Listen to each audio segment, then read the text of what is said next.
हम्म, तो as we know oral formulation में only eye या ऑफ्थेल्मिक ही एक ऐसा रूट है जिसको हम यूज करते हैं जो कि स्टीराइल होना चाहिए, सभी को पता है। ठीक है, अब तो क्या है कि आज के न्यू उसमें हम ये लोग क्या कर रहे हैं कि नेजल के रूट को भी स्टीराइल रखते हैं। ठीक है, एज सच उसकी इतनी ज्यादा नीड नहीं रहती है, लेकिन अगर हम बात करते हैं ऑकुलर की तो ये ऑलवेज स्टीराइल होना चाहिए। ठीक है, जो हमारी आईज है ये काफी ज्यादा डेलिकेट सा पार्ट रहता है। ठीक है, I ocular administration of drug is a preliminary association with the need to treat ophthalmic disease। जो ophthalmic disease है उसको ट्रीट करने के लिए हम इसको यूज करते हैं। Eye is the most easily accessible site for topical administration of the medicament। तो eye एक topical way से भी यूज कर सकते, easily available है। Ideal ophthalmic drug delivery must be able to sustain the drug release and remain in the vicinity of front of the eye of the prolonged period of time। ये बोलता है कि ये sustain में भी use कर सकते हैं बिकॉज ये सामने रहता ही है। लेकिन इसमें सबसे बड़ी प्रॉब्लम क्या है, जैसे हम आई ड्रॉप्स वगैरह यूज करते हैं ना, तो आपके 70% जो है ड्रग वेस्ट हो जाती है, टीयर के थ्रू बाहर निकल जाती है। ठीक है, ओनली 30 to 40% ही काम करती है, इसमें 30 से भी कम काम करती है, मतलब इसमें ना ये सबसे बड़ी डिसएडवांटेज है। लेकिन ये किसके लिए है, ये that is only for I drop. ठीक है, अगर हम आई ऑइंटमेंट को यूज करते हैं, सस्पेंशन को यूज करते हैं, खासतौर से ऑइंटमेंट जो ज्यादा विस्कस है, ये बाहर नहीं जाता। ठीक है, तो आई की कॉम्पोजिशन देखिए, आपने सभी ने एनाटॉमी में पढ़ी भी होगी। वाटर है 98%, सॉलिड है 1.8, ऑर्गेनिक एलिमेंट्स प्रोटीन है 0.67, शुगर है 0.65, NaCl सोडियम क्लोराइड है 0.66, other mineral sodium potassium ammonium है इतने टोटल। ठीक है, 0.79। अच्छा, फिर अगर हम बात करते हैं आई एंड लैक्रिमल ड्रेनेज सिस्टम की। ठीक है, फ्लू जो आपके आंसू होते हैं, ये देखो कैसे यूज करते हैं, कैसे रहता है ये भी आपको बहुत अच्छे से आपने पढ़ा। प्यूपिल है ना, आईलिड है, ये सारी चीजें इसकी यूज कर रहे हैं। एनाटॉमी देखो, विट्रस बॉडी है। ठीक है, एपिक नर्व नर्व है। ठीक है, चैम्बर है, एंटीरियर चैम्बर, प्यूपिल, इसमें तो मैं नहीं जाऊंगा ज्यादा, या आप लोग मैं फार्मास्यूटिकल पोर्शन को ज्यादा समझाऊंगा आपको। ठीक है, ये अनदर इसके पार्ट्स है, कहाँ कहाँ से हम यूज करते हैं। टॉपिकल ये है ड्रग के लिए जो यूज करते हैं, मैकेनिज्म ऑफ एब्जॉर्प्शन। अब ये क्या बोलता है, ये बोलता है कि आपके एब्जॉर्प्शन कैसी होगी ड्रग में, इसकी आईज में या इसमें। तो दो तरह की एब्जॉर्प्शन होती है, non corneal absorption and corneal absorption. तो ये एक हो गया कॉर्नियल के थ्रू, एक हो गया कॉर्नियल की विदाउट कॉर्नियल। तो नॉन कॉर्नियल में क्या है, पेनिट्रेट करेगा स्क्लेरा से थ्रू, कंजक्टिवा के through into intra uterine ocular tissue में जाएगी ड्रग। बेसिकली हमें तो टिश्यूज में ही डालनी है जब ड्रग को, तो किसके, स्क्लेरा और कंजुक्टिवा के थ्रू यूज होगा। ठीक है, नॉन प्रोडक्टिव बिकॉज पेनिट्रेशन काम के लिए नहीं है, बहुत रेयर यूज होता है, ये यूज नहीं हो रहा। क्यों, penetration of drug is absorbed bye general circulation के थ्रू ही, जब सर्कुलेट करेगा तभी ये जो है पेनिट्रेट करेगा। ठीक है, कॉर्नियल क्या है, outer epithelium rate limiting barriers. ये एक आउटर एपिथेलियम क्या है, रेट लिमिटिंग बैरियर है, with pores of size 60 angstrom. ठीक है, 60 angstrom, only access to small ionic और लिपोफिलिक मॉलिक्यूल्स के लिए ही एसेसिबल है। तो अगर आपकी ड्रग का साइज बहुत कम होगा, लिपोफिलिक इन नेचर है, तभी इसके थ्रू जाएगा। ट्रांससेलुलर ट्रांसपोर्ट सिस्टम के थ्रू जाएगा, हमने पढ़ा था transcellular transport, intracellular, transcellular.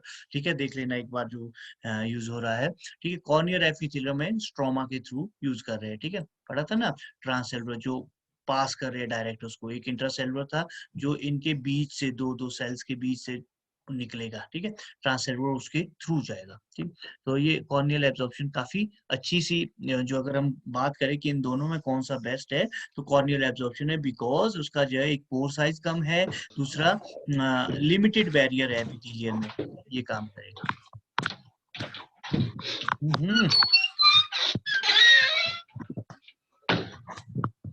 Anupama कहाँ अनम्यूट हो रही है, चलो। हम लोग सीनियर मोस्ट हो गए, तुम्हारे लिए सब माफ है। ठीक, अब आगे बात factors affecting intra ocular bio availability, मतलब कौन कौन से ऐसे फैक्टर्स है जो अफेक्ट कर रहे हैं इंट्रा ऑकुलर की बायो अवेलेबिलिटी को, ठीक है।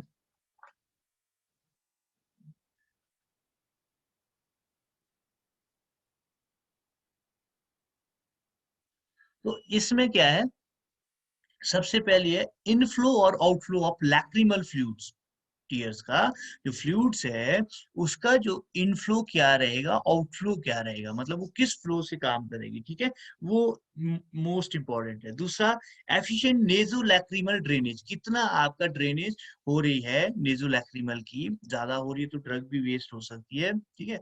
Interaction of drug with proteins of lacrimal fluids के अंदर की जो प्रोटीन है उसके साथ क्या इंटरेक्शन हो रही है ना, कहीं कॉम्प्लेक्स ना बना दे, ठीक है, तब भी ड्रग हमारी एब्जॉर्ब नहीं होगी, बायो अवेलेबल शो नहीं करेगा। डाइल्यूशन विद टीयर के साथ कहीं डाइल्यूट ना हो तब भी प्रॉब्लम है। कॉर्नियल बैरियर्स के साथ कहीं वो रुक ना जाए drug. Active ion transport at cornea के साथ एक्टिव आयन ट्रांसपोर्टेशन में के थ्रू काम हो रही है कि नहीं, ये सारी चीजें जो है काम आ रही है आपकी बायो अवेलेबिलिटी के लिए। बैरियर अवॉइडिंग ड्रग डिलीवरी, ठीक है, ये कुछ एक बैरियर्स है जो ड्रग डिलीवरी को अवॉइड करेंगे, ठीक है। ड्रग इन टीयर फ्लूइड, देखो टीयर फिल्म देखो लिपिड लेयर की बनी है, एक्वस लेयर की बनी है, म्यूसिन लेयर की बनी है, टीयर जो फिल्म है इस तरह से है, ठीक है। तो इसको देखो, drug in tear fluid, ocular absorption and systemic absorption, ocular corneal route, conjunctival and sacral route जो हमने पढ़ा था। कॉर्नियल का गया एक्वस ह्यूमर के थ्रू, और ये तो चला गया कॉन्जेक्टिवल का डायरेक्ट टिश्यू में, लेकिन कॉर्नियल रूट जो है एक्वस ह्यूमर के थ्रू गया सिस्टमिक एब्जॉर्प्शन में 50 to 100% of dose. Major route conjunctiva of eye nose, minor route lacrimal drainage pharynx AIT, इसमें माइनर है और फिर उसके एलिमिनेशन होगा। देखो यहाँ पर जो है आपका नॉन कॉर्नियल रूट था जो कि कंजक्टिवल एंड सेक्रेल रूट के थ्रू गया, वो डायरेक्ट ऑकुलर टिश्यू में पहुंच गया, ठीक है। लेकिन कॉर्नियल रूट जो है एक्वस ह्यूमर के थ्रू सिस्टमिक एब्जॉर्प्शन में जा रहा है जो कि ज्यादा बेस्ट है हमारे लिए, फिर एलिमिनेट हो रहा है, ठीक है। इसीलिए कॉर्नियल रूट बेस्ट रूट है। आपके पास क्वेश्चन आ सकता है कि कौन सा बेस्ट रूट है, तो क्यों, क्योंकि ये इस सिस्टमिक एब्जॉर्प्शन के थ्रू काम कर रहा है और ये लिपोफिलिक और ये अपना एक पोर साइज है इसका 50 एंगस्ट्रॉम के थ्रू काम करता है, ठीक है, ये है आपका। अब बात करते हैं ऑप्थेल्मिक डोजेस फॉर्म की। What is ophthalmic doses form? Ophthalmic preparation are sterile, मैंने पहले भी बोला था sterile, produce essentially free from foreign particles, ये भी, ये मतलब ये सारी आपने ऑप्थेल्मिक प्रेपरेशन में पढ़ा भी होगा, ये बेसिक कैरेक्टरिस्टिक्स होते हैं फार्मा टेक्नोलॉजी में। Suitable compounded and packaging for instillation into the eye, ठीक है। तो ये सारी चीजें भी काम आ रही है, फॉरेन पार्टिकल से होना चाहिए, कंपाउंड पैक्ड होना चाहिए बढ़िया से। Following doses form have been developed to ophthalmic drug, ठीक है। Some are the common use, some of the merely experimental and no longer use, ठीक है। तो इसका एक एग्जांपल मैं आपको बताता हूँ कि बेसिकली क्या है, बेसिकली आपका जो हमारी जितनी भी ये ऑप्थेल्मिक के लिए यूज कर रहे हैं, नेजल के लिए यूज कर रहे हैं, ये ग्लास की बोतल में होनी चाहिए, ठीक है। मैं आपको एक बेसिक सा प्रिंसिपल बताता हूँ इसका, ग्लास की बोतल में होनी चाहिए, बट ये होती है प्लास्टिक में। क्यों? कन्वीनियंट के लिए, आपके कस्टमर की कन्वीनियंट, आपके मैन्युफैक्चरिंग की कन्वीनियंट के लिए इजीली, क्योंकि बॉटल जो आपका ग्लास है ना, इसमें बहुत ज्यादा एक्सपेंसेस लगेगा आपको पैकेजिंग में, इसको कैरी करने में, हर एक चीज में, ट्रांसपोर्टेशन में, इसीलिए ये प्लास्टिक में होता है। तो अब इसमें प्रॉब्लम क्या है, अगर ये प्लास्टिक में होता है तो मैक्सिमम दो तरह की प्रॉब्लम यूज होती है, लीचिंग, सॉर्प्शन। सुना है किसी ने ये नाम? एक लीचिंग में पहले ही क्लियर कर रहा हूँ, एक लीचिंग होती है सॉलिड लिक्विड एक्सट्रैक्शन में पड़ी होगी कहीं आपने, सॉलिड को लिक्विड से अलग करना, that process is also known as leaching. लेकिन नहीं, मैं बात कर रहा हूँ फार्मा टेक्नोलॉजी में लीचिंग और सॉर्प्शन का जो प्रॉब्लम है क्या है, ये किसी को पता है? तब तक हम ऑकुलर ड्रग डिलीवरी सिस्टम के फ्लो चार्ट में पहुंचते हैं।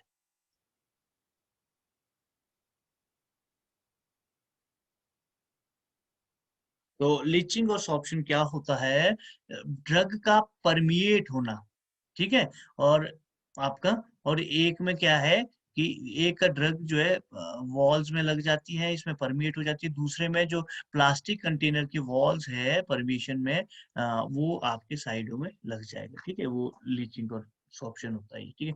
तो ऑकुलर ड्रग डिलीवरी सिस्टम, ये फ्लो चार्ट है हमारा, कैसे हम इसको काम करेंगे।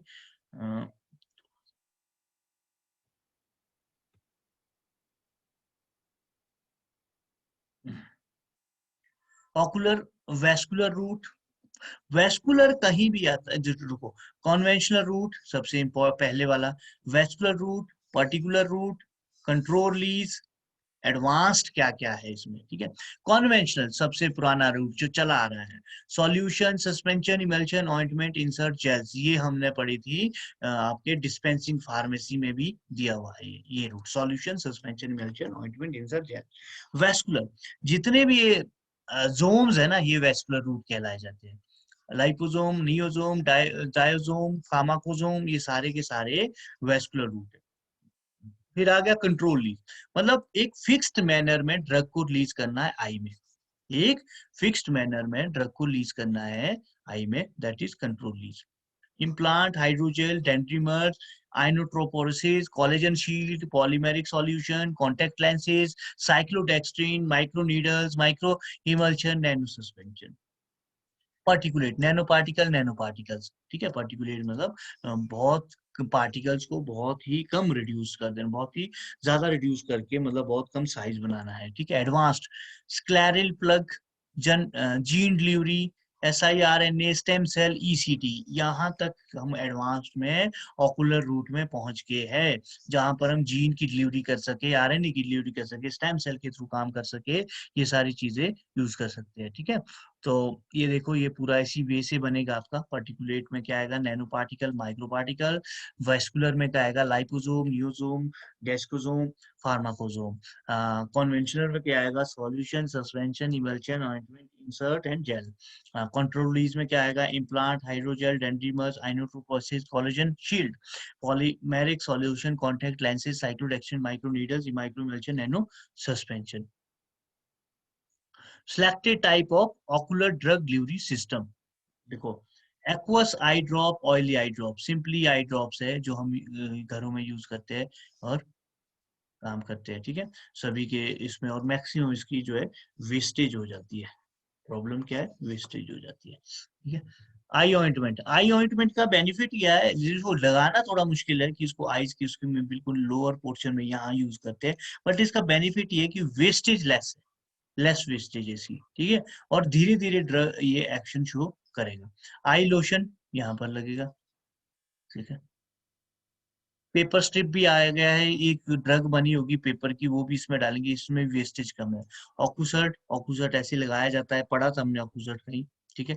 हाइड्रोजेल कॉन्टेक्ट लेंसेज, ठीक है, ये देखो कॉन्टेक्ट लेंसेज जो बना होता है पॉलीमिथाक्राइलेट से बना होता है ये, ठीक है। ये इसका जो पॉलीमर है पॉलीमिथाक्राइलेट, शायद आगे ना भी आए तो आप ये लिख लेना। Collagen shield and ophthalmic rods. अभी क्या बोल रहा है, ये बोल रहा है कि what are the advantages, easily administration by the nurse, easily administrate कर सकते हैं, easily administration by the patient के थ्रू, अपने आप भी कर सकता है, नर्स भी कर सकती है। They have quick absorption and effect, बहुत ज्यादा एब्जॉर्प्शन है, बहुत ज्यादा इफेक्ट है। Less visual and systemic side effect, बहुत कम विजुअल और सिस्टमिक साइड इफेक्ट शो हो जाता है, और क्विक एब्जॉर्प्शन है, और ये बहुत कम साइड इफेक्ट शो करता है। Increase shelf life, shelf life समझते हो ना, T90, ठीक है। Better patient compliance, compliance better है, इंक्रीज शेल्फ लाइफ बेटर है। Disadvantage, they have very short of time at the solution surface at I surface, ये आईज में है जो सॉल्यूशन है उसका बहुत लेस टाइम है, क्योंकि टीयर के थ्रू बाहर निकल जाता है। Poor bio availability, bio availability बड़ी कम है, तो हमें यहाँ पर काम कहाँ करना है, इंक्रीज करनी है बायो अवेलेबिलिटी को। इंस्टेबिलिटी ऑफ डिजॉल्व ड्रग, जो डिजॉल्व ड्रग है उनकी इंस्टेबल होना, मतलब वो स्टेबल नहीं है। नेसेसिटी ऑफ यूजिंग प्रिजर्वेटिव, अब देखो यहाँ पर मैं आपको एक और चीज बताता हूँ, कौन से ऐसे प्रिजर्वेटिव है जो इसमें नहीं पड़ते आइज में, बड़े कॉमन से प्रिजर्वेटिव है भाई बच्चों, बताओ बताओ, शाबाश, 27 पार्टिसिपेंट्स है यहाँ पर, कौन से ऐसे है, जगरूप बोलो। क्वेश्चन क्या था? क्वेश्चन है कौन से ऐसे क्वेश्चन क्या था? क्वेश्चन है बेटा, कौन से ऐसे प्रिजर्वेटिव है जो आईज में नहीं पड़ते, आईज में मतलब ऑप्थेल्मिक प्रेपरेशन में नहीं पड़ते, और क्यों?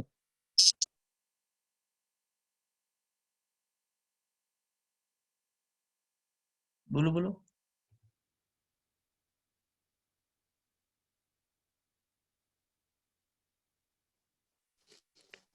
Sir parabens. पैराबेन्स तुम्हारा ही ना वो कम है, सिग्नल की प्रॉब्लम आ रही है थोड़ी। चलो मैं किसी और से, अभिषेक से पूछता हूँ। अभिषेक, सर सिग्नल सिग्नल प्रॉब्लम आ रही है आपके बेटा जगरूप। अभिषेक से करते हैं थोड़ा सी बात। अभिषेक, कौन से ऐसे है, पैराबिन है, चलो ठीक है मान गया पैराबिन है, क्यों? कहाँ है अभिषेक?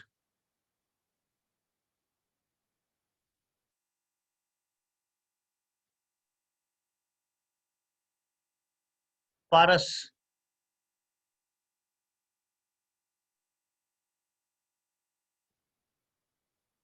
पारस अत्री। पता नहीं सर कौन से होंगे। क्या हेलो। हुआ? हेलो। सर हूँ। पारस, पता नहीं सर। पता नहीं, ठीक है। हाँ जी अभिषेक कहाँ सर। है? अभिषेक, अभिषेक रिस्पॉन्ड करो, यस नो, बस बाकी कुछ नहीं है।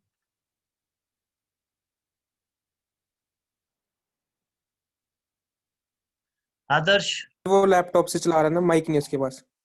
यहाँ तो आ रहा है यार, आ रहा है। यस चलो, आदर्श क्या है? चैट में लिख लो अभिषेक। आदर्श, कौन से ऐसे है पैराबिन की बात हुई है, क्यों? Yes sir. क्यों? ये बोल रहे हैं ना पैराबिन को यूज नहीं करते, क्यों नहीं करते बेटा?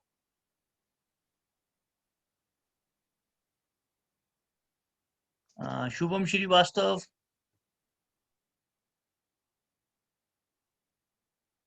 अच्छा किसी को पता है ये? सर क्या करता है? इरिटेंस कॉज करता है। वेरी गुड, कौन है ये? आदर्श है? कहाँ यस इरिटेट सर। करता है, कहाँ करता है इरिटेशन?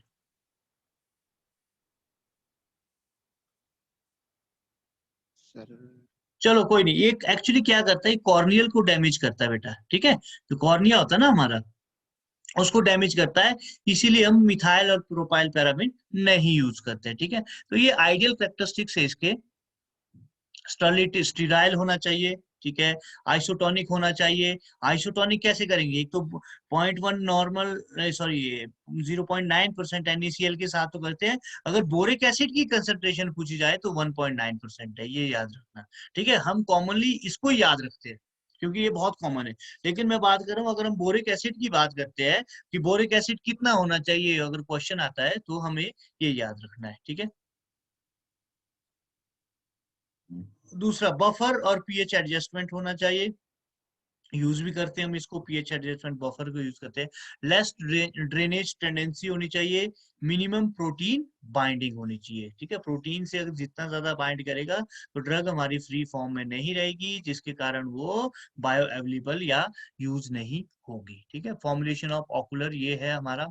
तो रिसेंट फॉर्मुलेशन हम आगे नेक्स्ट क्लास से करेंगे, ये देख लेते हैं तब तक। फॉर्मुलेशन में डोजेस फॉर्म क्या है, सॉल्यूशन, सस्पेंशन, इमल्शन, ऑइंटमेंट। अगर इसको डिटेल में पढ़ना है तो मैं अभी भी बोल रहा हूँ आपको, डिस्पेंसिंग फार्मेसी की बुक देखना, उसमें डिटेल में दिया हुआ है। एडवांटेज, कन्वीनियंस, डिसएडवांटेज, रैपिड पर corneal elimination, non sustained action. Suspension, patient compliance, best for drug, slow dissolution. Drug properties decided decide performance loss of both solution and suspended. Emulsion, prolonged release of drug, vehicle, blood vision, patient compliance. Ointment, flexible in drug choice, improve drug stability, stiffness, eyelid, and this ये disadvantage है, ठीक है? तो इसको detail में पढ़ सकते हैं। बाकी मैं एक एक करके जो है इसको डिटेल में पढ़ाऊंगा। आई ड्रॉप्स क्या है, ऑक्यूसेट क्या है, न्यूज़ोम, ठीक है? थोड़ा थोड़ा पढ़ेंगे इसको नेक्स्ट क्लास से। तो